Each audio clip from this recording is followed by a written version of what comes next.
Hello and welcome to another Micromaterialism episode where we take a topic in material science and break it down into a bite-sized episode. I'm your host, Ramsey Issa, and today I'm joined by Taylor. How you doing, Ramsey? Pretty good. How's it going? You know, it's a rainy morning here. You can probably hear the birds chirping, but I love getting up to talk about science and material science. How about you, man? Absolutely. Yeah, we actually, it's 7 a.m. and we're recording this podcast for you guys. So, we're dedicated. It takes a lot to get me out of bed early. In the winter, I've been skiing all winter, and that's been something that gets me out of bed. I'm just happy every morning. But as we transition, there's this period between winter where skiing is, the snow's melting and bad, but the trails are too wet for mountain biking. So I have this month where I'm not really sure what to do with myself.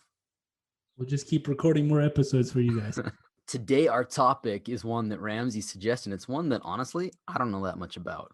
It's Magneto-Calorics. So before we dive into that goofy name, let's step back and talk about your refrigerator. So in your house, you've got a refrigerator, and you might think to yourself, I love my refrigerator. Why would I want to switch it? It's there through the hard times and good. It's got all my delicious food inside of it.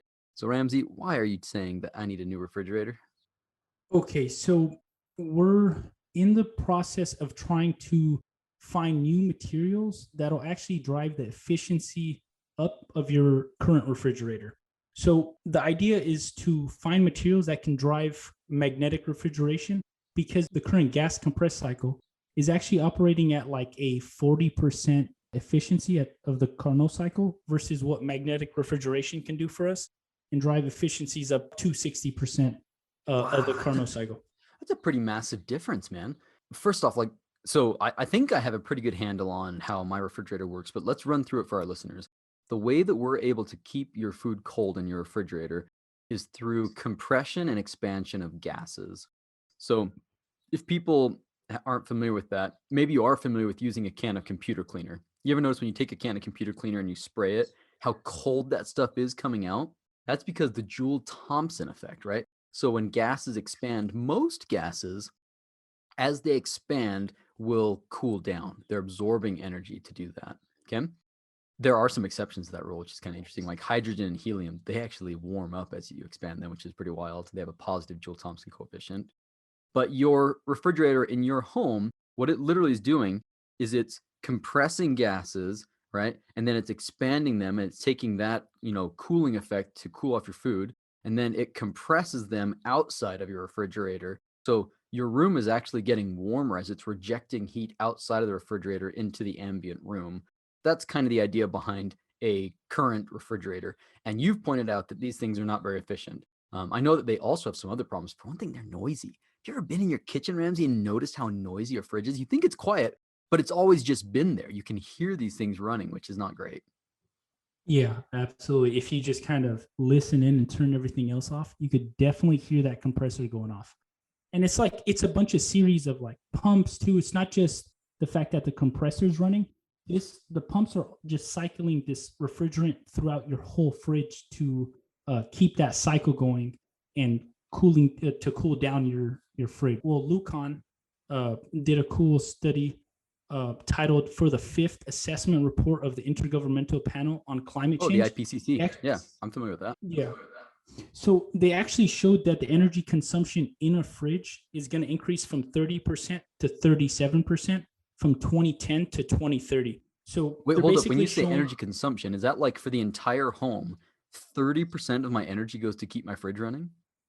Yeah. Which when you think about it, it makes sense, right? Because your fridge is the only thing that's running 24/7 versus like your lights or your TVs. But it's a huge energy consumer in a home appliance, right? Versus, and it's growing, you're saying. Yeah. So it only makes sense to try to drive the efficiency up in that area, right?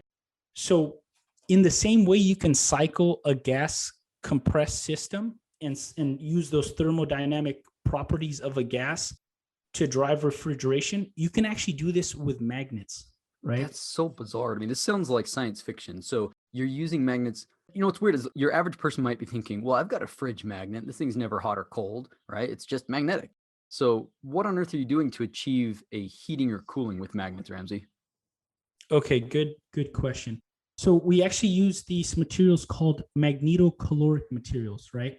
So breaking down the name, we know it's going to have to do something with magnetism and heat. So these Magneto-Caloric materials are basically, they go through a magnetic state change where they change from a ferromagnet to a paramagnet. Okay, people might be not familiar with that, so let me just back up and explain that a little bit. The magnet sticking to your refrigerator right now is in a ferromagnetic state, but there exists a temperature when magnets will typically switch from a magnetic state to a non-magnetic state. We actually do this for a demo in my class. We take this little piece of magnet, we stick it to an iron wire, and we heat that puppy up.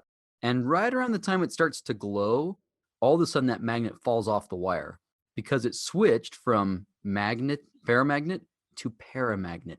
And I think that it's helpful to think about this from the atomic scale. If you zoom way into the atom, you've got the atoms that are responsible for providing a magnetic moment. They have their magnetic dipole. And if you get a big group of these atoms that all decide to point in the same direction, you now have a magnetic domain. It's not the same as a grain boundary. It can be smaller or larger than a grain boundary, typically smaller.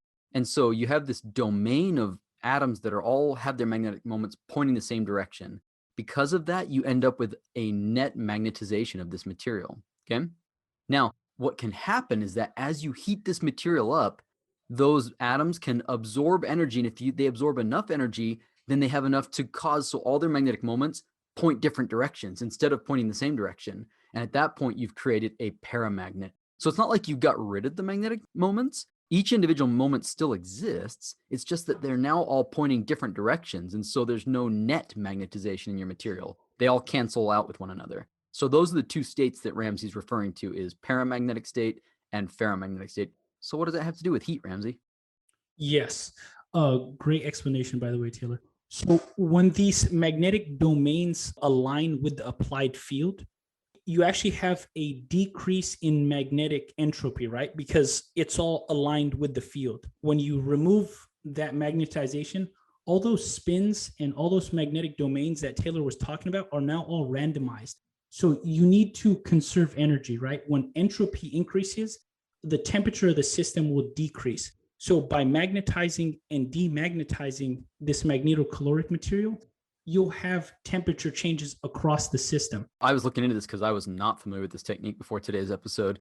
And they had a cool explanation. It's like, think of it like this. You've got all this entropy that gets released when it goes from a magnet to a paramagnet, right? All of a sudden the entropy of the magnetic moments goes up, right? Because it becomes disordered, and entropy is a measure of disorder. So if that goes up, something has to pay for that.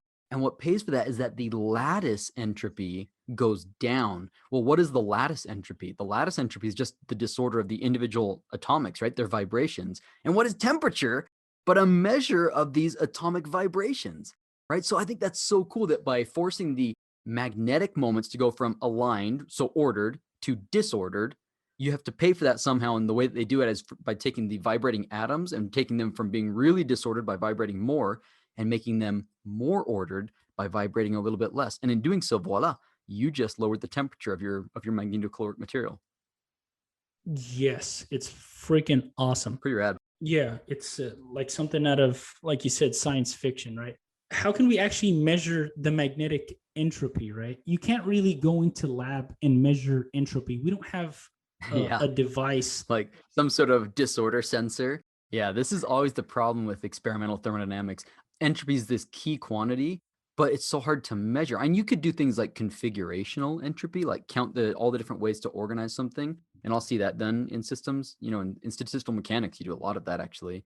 But realistically, when you're doing experimental things, what you have is heat. You can measure heat in and out. And that's not entropy, that's enthalpy. Is there a relationship we can use here? Yes. So using a clever Maxwell relation, we can actually relate the change in entropy to the change in magnetization of the system. So what we can do now to measure this, and we actually I did some work on this with Ramsey Issa in the Materials Research Laboratory at UC Santa Barbara. We'll actually put the paper in the show notes. But Levin and company, in an article titled Structural Coupling and Magnetic Tuning in MnCOP, Magnetocalorics for Thermomagnetic Power Generation, you can actually see how we calculated this change in magnetic entropy. using what's called a squid. A squid is a superconducting quantum interference device. It's basically a magnometer that measures how magnetized your sample is across a temperature gradient, right? At a certain applied field. Yeah, if you remember our previous episode on superconductors, we were saying, these aren't just like for science fiction sort of kooky out there ideas. These are being used in science right now. And a squid is a really good example of that. It uses a superconductor to, do its job basically to create these magnetic fields.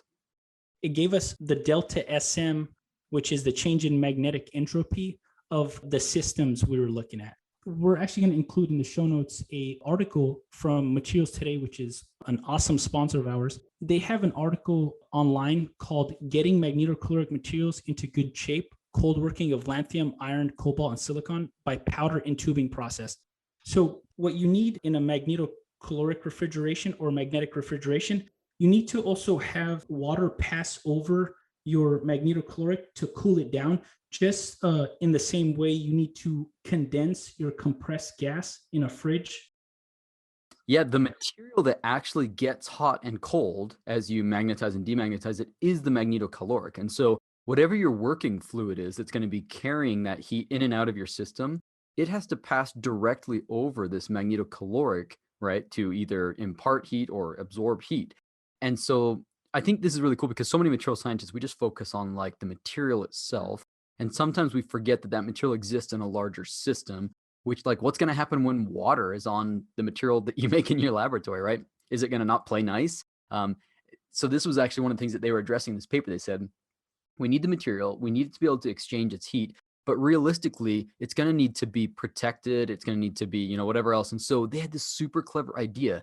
They take these individual pellets of their pre-alloyed materials, right? And they put them inside of a thin steel tube. So there's like this little jacket of steel around the outside, but the core of this is the magnetocaloric material. And then they cold work it. They reduce the diameter, they squeeze on this. And what this has the effect of doing is really compacting and making that magnetocaloric material take up the core really nicely. And then they're able to anneal it to get it to be the correct phase. So it has the magnetocaloric response. It's some funky compound. It's like La and then these transition metals. There's 13 of those. Anyways, but they can do that in like 10 minutes at 1,000 degrees. So that's really fast annealing times. And then voila, what you end up with at the end is this composite, right? The core is the magnetocaloric. The jacket protecting it is this stainless steel. And then this is now a wire basically that you can have run through your system. So fluids can run over it. They only touch the steel, and yet they can interact with the heat, which passes from the center of that wire into or out of the water, which is just such a cool design, I think. Yeah, such a clever design. And it protects it from water corroding the material. So how did you guys make your materials when you were at UCSB and Ram's group? We actually used rapid assisted microwave synthesis, which I think when you worked in that lab, you are a little familiar with it. Yeah, I remember rolling up on, and we did a previous episode on microwave sintering, so go back and check that out if you haven't heard it. But yeah, I remember rolling up and seeing like 5 or 6 microwaves in this giant sort of fume hood closet. When I first walked in, I was like, what on earth are they doing in here? Yeah. We're cooking materials. Yeah. But we basically cooked materials. We stuck them in a microwave and like put a crucible with like carbon in it, heated up our magnetocalorics to a certain temperature. And we actually had to do studies to try to figure out at what temperature would we get that magnetocaloric phase, right? The phase that we're interested in. But yeah, you did that. It was pretty cool. And we were actually able to cut down the synthesis time in half to what previous studies have done, because we didn't have to anneal for like 4 days. We would microwave it for 2 days and then just anneal it for cool. 2. So let me ask Ramsey, this all seems interesting, and I see why academics like it because it's, just cool science, but am I really going to be replacing my refrigerator anytime soon with this? What's the commercialization front look like here? Good question. Yeah. So BASF actually made a wine cooler out of this. So no way. Yeah, it's functional and it does work. I think what's happening now is this: we're just trying to find better materials that undergo a large enough like magnetic entropy change, because the larger you have, the more cooling effect you could have on the system. So the problem also with trying to discover material most of these materials are made out of rare earth not metals. surprising there. Magnets, right? So many of the best magnets rely on, even your average listener is probably familiar with like neodymium magnets, right? What, it may not be the neodymium, right, in these particular cases, but oftentimes the best magnetocalorics aren't made of the most sustainable, friendly, low cost available materials. Yeah, like your manganese, cobalt, all that is pretty pricey. So if they do commercialize this, which I think they might within 5 to 10 years, it'll be pricey, but hopefully with the discovery of new materials, we don't have to spend as much. Yeah, I was reading on a refrigeration industry website where they were reviewing this, and obviously they're vested in like the older technology, but they were taking a look at some of these new technologies, including magnetic refrigeration, and there's a lot of interest, right? There's a reason why big companies, Toshiba, BASF, other ones have really looked into this, not just tiny startups, because they see the opportunity. They realize that we're not there yet, but are forward enough looking to realize that maybe there's an opportunity here. Because, like you said, if we're already using 30% of our electricity in the home, and that's going to increase to 37% of our electricity just to keep our food cold, even small savings of efficiency could have pretty dramatic impacts. Yeah. And, they're actually less complicated than your gas compress system. Yeah, compressors are the worst, man. I wonder what fraction of fridges fail due to the compressor, right? The compressor failing. So here you definitely have fewer moving parts. You still have a transfer fluid, like a working fluid that's going to be involved with the heat exchange. But your magnet, that can have far fewer parts, the magnetization. Yeah. You got to also shield that magnet that is magnetizing your sample. So there's some engineering that still has to go into it to try to really figure it out. But I mean, it's a great idea. And you don't use CFCs, right? You use water-based coolants now, not like, Yeah, because you're not relying on the CFCs, right? They have thermodynamic properties that allow them as they expand and contract, I'm sure, to maximize heat exchange. But if that's not where you're getting the heat change, instead you're getting it through the magnet, then you don't need those. That's pretty huge. Well, this was a cool episode, man. Thanks for bringing it to our attention. I love that you did some work on this as an undergrad, and I look forward to learning a little bit more about it. There's a bunch of Materials Today articles that we looked at checking this episode out, not just the one that we cited. We're going to try and make these available. Actually, the publisher is going to make them available for a period of time so you can check them out yourselves, even if you don't have a subscription. So that's pretty rad of them. We appreciate Materials Today being a sponsor of the show. We think that they do great science, and it's obviously a place where great science gets published. So check them out if you're not familiar with them. You can go to elsevier.com, learn more about their journals, books, conferences, and all that jazz. We're also grateful to our sponsor, MatMatch. You've heard us before. We're big fans of MatMatch. It's so great. Every time I think about like, what's that new material I would need for this application? Now, by default, I just check it out on MatMatch. We were talking about the steel jacketing, and I was looking, all right, do they sell steel in the form of tubing, right? And what's cool is that you can look up for materials in different form factors, in bulk, in powder, in laminates or whatever. So it's a great way to find materials and find them in the format that you might be looking for them. So check them out. They've got loads of materials on there, especially for things like steel. Like, it blew my mind just how many different providers are out there, which is great because in the past I sort of knew of one or two and we'd just keep on going to that same well. And a disruptive company like this it's allowing sort of unique fabricators of materials to find their market because it's a marketplace to find all these things. Pretty rad. And best of all, it's free to use. So go check it out, matmatch.com. All right, Ramsey, this was a great episode. Yeah, thank you guys so much for tuning in, and hopefully we'll see you guys next time. If you've got any questions, shoot us an email. If we got something wrong, shoot us an email, materialism.podcast@gmail.com. And you know what? I would be forever grateful if you would leave us a review on iTunes. I don't know what's so magic about that, but man, we got to get some more reviews there. So if you just want to leave us a review and say, Ramsey just brings the hits every time, I just can't wait for him to do an episode because I love it. We would appreciate that. And obviously, connect with us on our Instagram page, which is where we're sort of the most active. It's at materialism.podcast. We do giveaways. We interact with you guys. We post just the random stuff that goes into making these episodes. We post what we're doing when we're not making podcasts. And we like to connect with our community. You guys are amazing. We have people that are welders making rockets. We have people in car companies. We have all these amazing people out there. It's fun to see what you do, and it gives us ideas for our next shows. Big thanks to our music providers, Colabyte and Alphabot. You guys do awesome work. You can find them on Bandcamp, colabyte.bandcamp.com, or on Spotify. Okay, We appreciate you being there, and we will be back very soon with another full episode. Till then, see you guys next time.